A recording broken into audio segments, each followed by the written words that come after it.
रेशमा, मनीषा तीन बहनें हैं। उनका एक भाई भी है, मयंक। मयंक अपनी बहनों को बहुत प्यार करता है, लेकिन मयंक की पत्नी सविता इस मामले में मयंक से बिल्कुल ही अलग है। वो अपनी ननदों का जितना बुरा कर सकती है उतना बुरा करती ही रहती है और अपनी ननदों पर हुक्म भी चली है। करिश्मा, करिश्मा, तुमने अभी तक नाश्ता नहीं बनाया? तुम्हारे भैया को ऑफिस जाने में देर हो रही है। हाँ अभी बस अभी बनाती हूँ। करिश्मा, तुम ये ढीला छोड़ दो, कल को पराये घर जाना है। वहाँ अगर तुम इस तरह से करोगी तो लोग क्या कहेंगे कि माँ ने और भाभी ने कुछ सिखाया नहीं। और तुम्हारी दोनों बहनें कहाँ है? रेशमा मार्केट गई है और मनीषा सो रही है। क्या? सुबह के 8 बज रहे हैं और ये महारानी अभी भी सो रही है? ये कहते हुए सभी अपनी सास दुर्गा देवी के पास जाती है।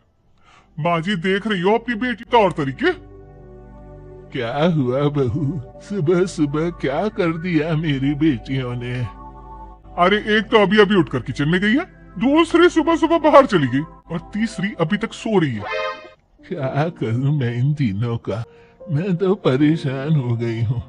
जा जाकर उठा उसे और रेशमा से मैं बात करती हूँ। सविता सीधा मनीषा के कमरे में जाती है और उससे कहती है, महारानी जल्दी उठो, सूरज सर पर आ गया है। भाभी थोड़ी देर और सोने दो ना, मैं रात को लेट सोई थी, वो क्या ना यूनिट टेस्ट है। शराफत से उठती है या नहीं, या फिर पानी की भरी बाल्टी डालूं तेरे ऊपर? नहीं भाभी, मुझे बिस्तर में नहीं नहाना, उठती हूँ मैं। मनीषा जल्दी से उठकर बाहर में चली जाती है। सभी आराम से बैठकर नाश्ता कर रहे होते कि तभी रेशमा बाजार से हाथ में सामान लिए आ जाती है। रेशमा को देखते ही सविता उस पर बरस पड़ती है। लो आ गई महारानी, ऐसा भी क्या सामान लाना था जो सुबह आंख मलते ही बाजार की तरफ रवाना हो गई? भाभी, कल आप ही तो चीख रही थी कि घर का सारा सामान मुझे ही लाना पड़ता है, घर में किसी को भी किसी काम से कोई लेना देना नहीं है। अब मैं बाजार जाकर सामान ले आई तो आपको इस बात से भी तकलीफ हो रही है? देख रही हो माँ जी, अपनी बेटी की जुबान कैंची से भी तेज चलती है। और मयंक, आप तो कुछ कहेंगे नहीं अपनी लाडली को। रेशमा, अपनी भाभी से ऐसे बात नहीं करते, चलो माफी मांगो। भैया मैं क्यों माफी मांगू? आप भाभी से बोलिए ना कि हम पर कम हुक्म चलाया करे। हम इस घर की बेटियां हैं और आपकी पत्नी की ननद है, नौकरानी नहीं। लौट लो बात, इनकी भलाई के लिए कुछ भी बोलो तो इन्हें बुरा लग जाता है। इस घर में यही इज्जत है मेरी। देख लो माँ जी, आपकी बेटी किस लहजे में मुझसे बात कर रही है। सविता वहां से चली जाती है। मयंक को बहुत गुस्सा आता है, वो भी वहां से चला जाता है। फिर करिश्मा रेशमा को समझाती है, रेशमा तुम्हें भाभी से माफी मांग लेनी चाहिए थी ना। लेकिन दीदी मैंने कुछ किया ही नहीं, तो मैं माफी क्यों मांगू? हाँ करिश्मा दीदी, रेशमा दीदी जैसे ही घर में आई भाभी ही उन पर चिल्ला रही थी। हाँ मैं मानती हूँ कि गलती भाभी की थी, मैं तो इसलिए बोल रही हूँ कि भाभी ने माँ को तो पूरी तरह अपने वश में कर लिया है, वो हमारी बात सुनती ही नहीं। मयंक भैया हमारे लिए हमेशा खड़े रहते हैं, इसलिए उनकी बात का मान तो तुम्हें रखना चाहिए था ना।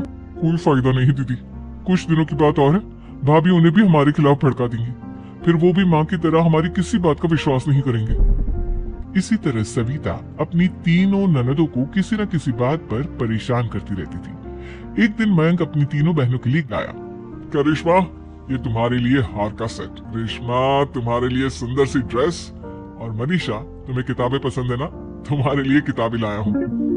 थैंक यू भैया, थैंक यू भैया, थैंक यू भैया।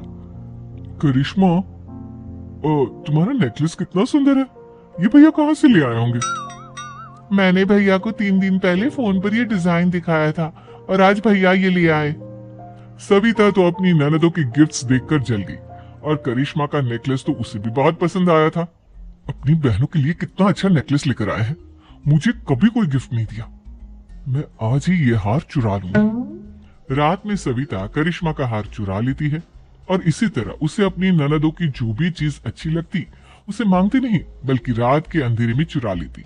इसी तरह दिन बीतते गए और सविता ने मयंक के दिल में भी उसकी बहनों के लिए नफरत पैदा कर दी। एक दिन मयंक ने करिश्मा और रेशमा के लिए रिश्ता देखा और ये बात उसने घर में सबको बताई। माँ, करिश्मा और रेशमा के लिए बहुत अच्छा रिश्ता आया है, वो लोग कल इन्हें देखने आ रहे हैं, आप और सविता मिलकर सारी तैयारी कर लेना। ये सुनकर करिश्मा और रेशमा खुश हो जाती हैं, लेकिन सविता सोचती है अगर इन दोनों बहनों की शादी हो गई तो घर और बाहर का काम कौन करेगा? मनीषा तो 1 नंबर की कामचोर है, उससे तो किसी बात की उम्मीद लगाना ही बेकार है। मुझे इस शादी को रोकना होगा। अगले दिन सभी लड़के वालों के स्वागत की तैयारी करने में लगे होते हैं। तभी मयंक अपनी बहनों से आकर कहता है, तैयार हो गई तुम दोनों? देखो दोनों लड़के बहुत अच्छे हैं, मैं कोई कसर नहीं छोड़ना चाहता, इसलिए तुम उनके सामने अच्छे से बिहेव करना और अपनी भाभी से लड़ने मत लग जाना। करिश्मा, तुम वो नेकलेस पहन लो ना जो मैं तुम्हारे लिए लाया था। भैया मैं बहुत देर से वो नेकलेस ढूंढ रही हूँ, लेकिन मुझे मिल ही नहीं रहा। क्या तुमने नेकलेस खो दिया?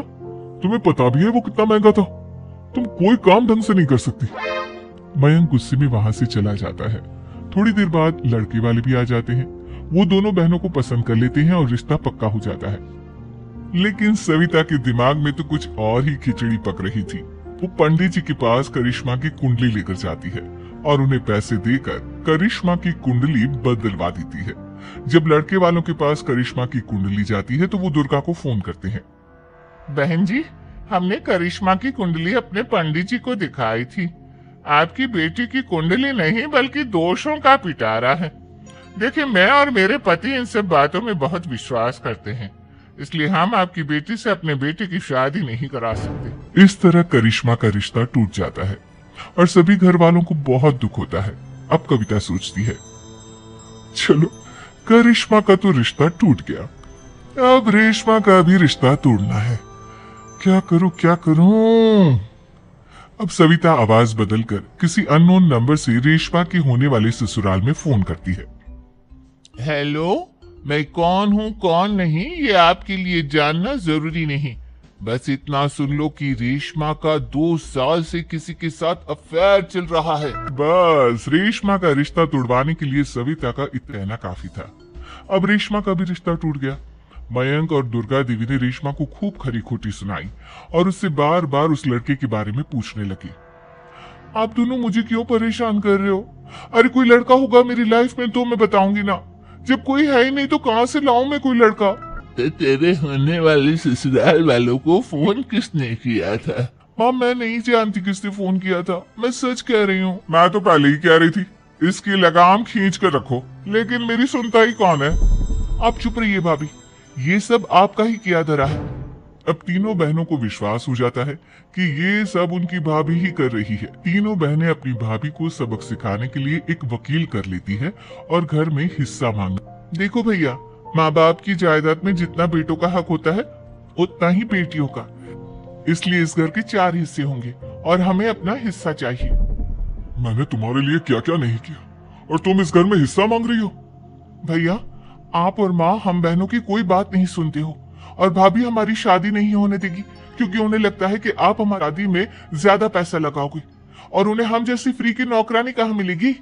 तो हम भाभी के साथ तो रह नहीं सकते, हम बहनों को अपना हिस्सा चाहिए। अरे तुम्हें शर्म आनी चाहिए अपनी भाभी पर ऐसा इल्जाम लगाते हुए। वो तुम्हारे बारे में कितना सोचती है। हाँ माँ, भाभी हमारे बारे में बहुत सोचती है, दिन रात बस यही सोचती रहती है कि किस तरह से अपनी तीनों ननदों को परेशान करूं और कभी मुझे पढ़ने भी नहीं देती। दोनों बहनों का रिश्ता भी तो इन्होंने ही तोड़वाया है और रात में हमारे कमरे में आकर हमारी चीजें भी चुराती हैं। इसी तरह सविता की तीनों ननदें अपनी बात पर अड़ी रही। अब कोर्ट में तारीख भी शुरू हो गई। जब सविता को लगा कि उसकी तीनों ननद इतनी आसानी से नहीं मानने वाली, तो उसने अपने पति और सास को सारी सच्चाई बता दी और अपनी तीनों ननद से माफी मांगी। मयंक और दुर्गा को भी अपनी गलती का एहसास हो गया। अब सविता खुद करिश्मा और रेशमा के लिए अच्छा रिश्ता ढूंढती है और उनकी शादी करवा